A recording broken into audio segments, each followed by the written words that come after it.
അമേരിക്കയിൽ പലയിടത്തും ഒരേ സമയത്ത് സംശയാസ്പദമായി ഡ്രോണുകൾ കണ്ടെത്തിയ സംഭവത്തിൽ പ്രതികരിച്ച ജോ ബൈഡൻ സർക്കാർ സംവിധാനങ്ങൾ അറിയാതെ ഇത്തരം സംഭവങ്ങൾ നടക്കില്ലെന്നും ഉദ്യോഗസ്ഥർ ആർക്കോ വേണ്ടി മനഃപൂർവ്വം കാര്യങ്ങൾ രഹസ്യമാക്കി വെക്കുകയാണെന്നുള്ള ഡൊണാൾഡ് ട്രംപിന്റെ ആരോപണത്തിന് പിന്നാലെയാണ് ബൈഡന്റെ പ്രതികരണം. രാജ്യത്ത് ഹീനമായ പ്രവർത്തനങ്ങളൊന്നും നടക്കുന്നില്ലെന്നും ജനങ്ങൾ പരിഭ്രാന്തരാകേണ്ടതില്ലെന്നും അദ്ദേഹം പറഞ്ഞു.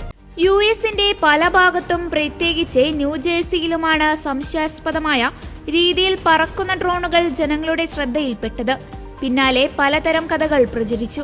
ശത്രുക്കളുടെ ആക്രമണ തന്ത്രമാണെന്നും ബ്ലൂ ബീം സിദ്ധാന്തത്തിന്റെ ഭാഗമാണെന്നും തുടങ്ങി അന്യഗ്രഹ ജീവികളുടെ കളിയാണെന്നുവരെ കഥകൾ ഇറങ്ങി. പിന്നാലെയാണ് ജോ ബൈഡനു നേരെ ഒളിയമ്പുമായി ട്രംപിന്റെ പ്രസ്താവന വന്നത്. എന്താണ് സംഭവിക്കുന്നതെന്ന് സർക്കാരിനറിയാം. ആ ഡ്രോണുകൾ എവിടെ നിന്നാണ് വന്നതെന്ന് നമ്മുടെ സൈനിക വിഭാഗത്തിനെ അറിയാം.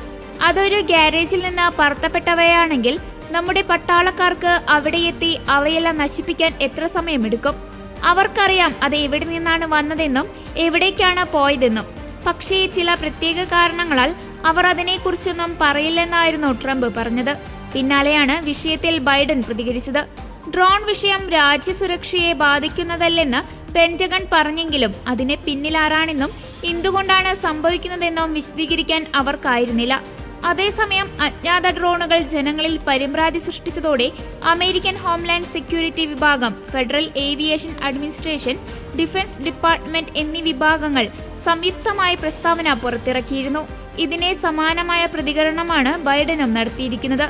ദുരൂഹമായ ഒരു പ്രവൃത്തിയും രാജ്യത്ത് നടക്കുന്നില്ല. പരിശോധനകളും പഠനങ്ങളും നടന്നുവരികയാണ്. ഭയപ്പെടാനുള്ള സാഹചര്യമുണ്ടെന്ന് കരുതുന്നില്ല. എന്നിരുന്നാലും സർക്കാർ സംവിധാനങ്ങൾ ഈ സാഹചര്യത്തെ ഗൗരവത്തോടെ നിരീക്ഷിക്കുന്നുണ്ടെന്നും ബൈഡൻ തന്റെ പ്രസ്താവനയിൽ പറഞ്ഞു. 5000-ഓളം ഡ്രോണുകളാണ് രാജ്യത്തുടനീളം കണ്ടതെന്ന് മാധ്യമങ്ങൾ റിപ്പോർട്ട് ചെയ്യുന്നു. എന്നാൽ ഡ്രോണിനെ സമാനമായ മറ്റു വസ്തുക്കൾ, നക്ഷത്രങ്ങളെയടക്കം കണ്ട് ജനങ്ങൾ തെറ്റിദ്ധരിച്ചതാവാമെന്നാണ് FBI പറഞ്ഞത്.